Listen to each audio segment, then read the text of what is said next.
tafsir. Oke, pada pembahasan kali ini kita akan membahas tentang aliran teologi klasik 2.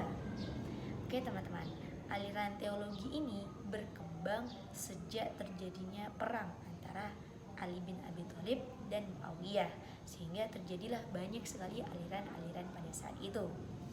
Oke, dalam pembahasan kali ini kita akan membahas 5 aliran teologi. Yang pertama, aliran Ahlussunnah wal Jamaah. Yang kedua, aliran Asy'ariyah. Yang ketiga, aliran Jabariyah. Yang keempat, aliran Qadariyah. Dan yang terakhir, aliran Mu'tazilah. Oke, kita lanjutkan dengan pembahasan pertama, aliran Ahlussunnah wal Jamaah. Ahlussunnah wal Jamaah ini terdiri dari 3 kata. Ahlu artinya golongan ataupun pengikut. Sunnah artinya segala perbuatan yang dinisbatkan kepada Nabi, mulai dari perbuatan ataupun perkataan. Dan jamaah adalah apa yang telah disepakati oleh para sahabat pada masa Khulafaur Rasyidin. Oke, Ahlussunnah wal Jamaah ini bukanlah golongan yang baru, tetapi aliran ini muncul sesudah permusyawaratan umat Islam yang dipimpin oleh Imam Abul Hasan al-Asy'ari yang bermazhab Syafi'i dan Imam Mansur al-Maturidi yang bermazhab Hanafi. Beberapa paham Ahlussunnah wal Jamaah. Yang pertama, mengenai akidah.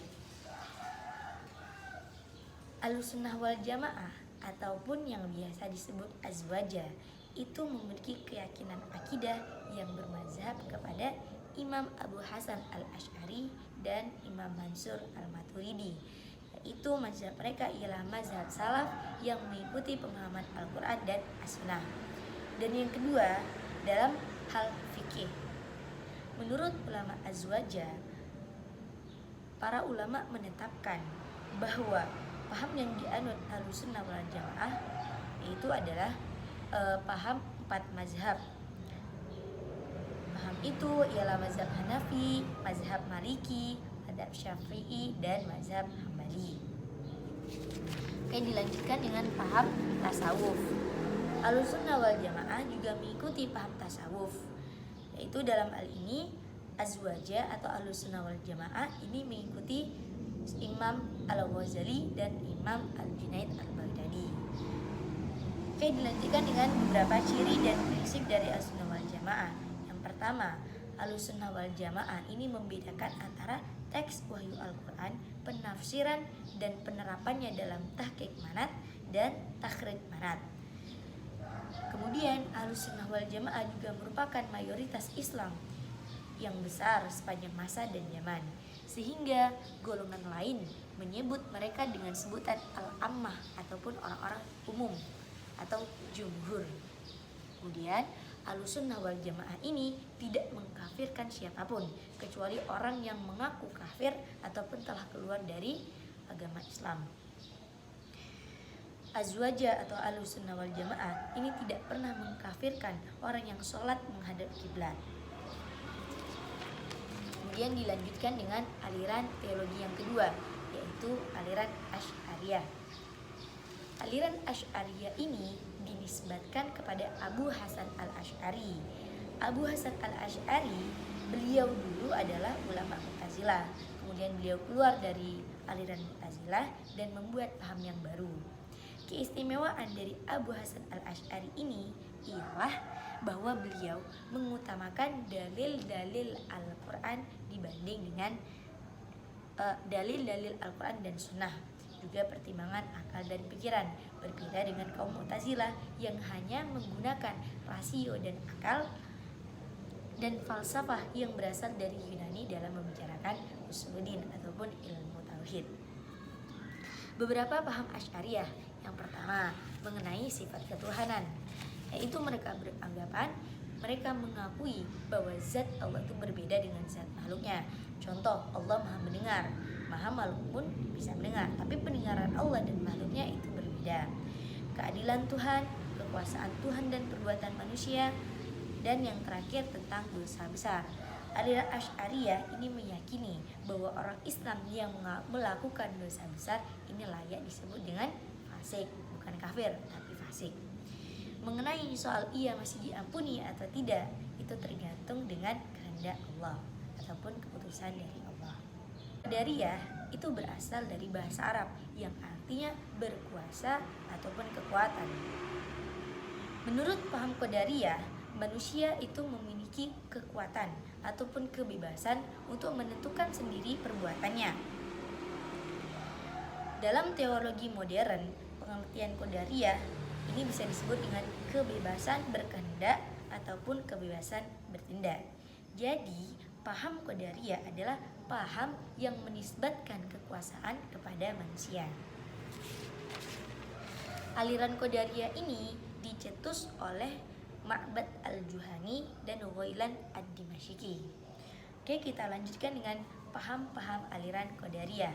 Yang pertama, menurut pencetus Ma'had al-Juhani itu bahwa tindakan manusia diciptakan atas kehendaknya sendiri. Oleh karena itu, dia bertanggung jawab atas semua tindakannya. Allah sama sekali tidak ikut serta dalam perbuatan manusia.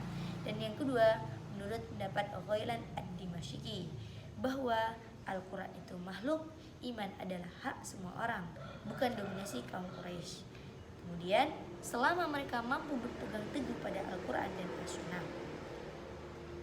Sekte aliran Qadariyah ini terbagi menjadi beberapa aliran.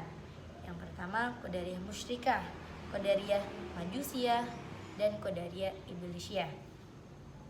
Dilanjutkan dengan aliran yang terakhir, yaitu aliran Mu'tazilah. Aliran Mu'tazilah berasal dari kata i'tizal yang artinya memisahkan diri. Sejarah kemunculan atau latar belakang dari Mu'tazilah, mereka adalah sekelompok orang yang tidak setuju terhadap golongan Khawarij ataupun Murji'ah. Jadi mereka memisahkan diri dari golongan-golongan tersebut.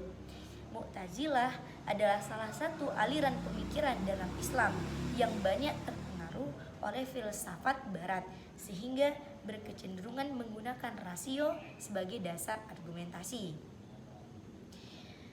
Kemudian tokoh-tokoh aliran dalam Mu'tazilah diantaranya Wasil bin Atha, Abu Huzail al-Alaf, An-Nazzam, dan Abul Hashim al-Jubbah. Doktrin atau ajaran, paham-paham dari Mu'tazilah itu diantara ini. Yang pertama, mengenai tauhid ataupun keesaan Allah. Jadi, akidah dalam mazhab Mu'tazilah ini yaitu mereka berkeyakinan tentang mustahil melihat Allah di akhirat nanti. Dan sifat-sifat Allah itu adalah substansi zatnya sendiri, serta Al-Quran adalah makhluk. Kemudian yang kedua tentang al-adil, keadilan Tuhan, bahwa keadilan yang dikehendaki Mu'tazilah bahwa Tuhan tidak menghendaki keburukan, tidak juga menciptakan perbuatan manusia, dan manusia diberi kudroh ataupun kekuasaan untuk menentukan perbuatannya sendiri. Dengan demikian, bahwa tidak adil bagi Tuhan seandainya ia menyiksa manusia karena perbuatan dosanya, sementara itu tidak dikatakan adil jika ia menghukum orang yang berbuat buruk atas kemauannya sendiri. Yang ketiga, janji dan ancaman. Janji dan ancaman bahwa wajib bagi Allah untuk memenuhi janjinya. Dan yang terakhir, posisi di antara posisi. Secara harfiah berarti posisi di antara dua posisi. Menurut Mu'tazilah maksudnya adalah suatu tempat antara surga dan neraka. Sebagai konsekuensi dari pemahaman yang mengatakan bahwa pelaku dosa besar adalah fasik. Jadi seorang fasik itu tidak bisa dikatakan mukmin ataupun dikatakan kafir. Dan juga tidak bisa dikatakan munafik karena sesungguhnya orang munafik itu berhak dihukumi kafir. Oke, kesimpulan dari materi kita pada pagi hari ini. Yang pertama, bahwa Ahlussunnah wal Jamaah bukanlah aliran yang baru atau muncul. Ahlussunnah wal Jamaah adalah Islam yang murni yang berasal dari ajaran Nabi. Yang kedua, Asy'ariyah adalah sebuah paham akidah yang dinisbatkan oleh Abu Hasan al-Asy'ari. Kemudian aliran Jabariyah adalah sekelompok orang yang memahami bahwa segala perbuatan yang mereka lakukan merupakan sebuah unsur keterpaksaan atas kehendak Tuhan yang telah ditentukan oleh qada dan qadar. Dan selanjutnya aliran Qadariyah adalah aliran yang percaya bahwa segala tindakan manusia ini tidak diintervensi dengan tangan Tuhan. Dan yang terakhir aliran Mu'tazilah sebagai respon persoalan teologis yang berkembang di kalangan Khawarij dan Murji'ah akibat adanya peristiwa tahkim.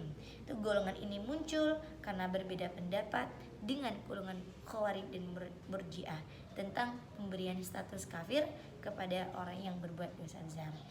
Demikian yang dapat saya sampaikan, kurang lebihnya mohon maaf. Assalamualaikum warahmatullahi wabarakatuh.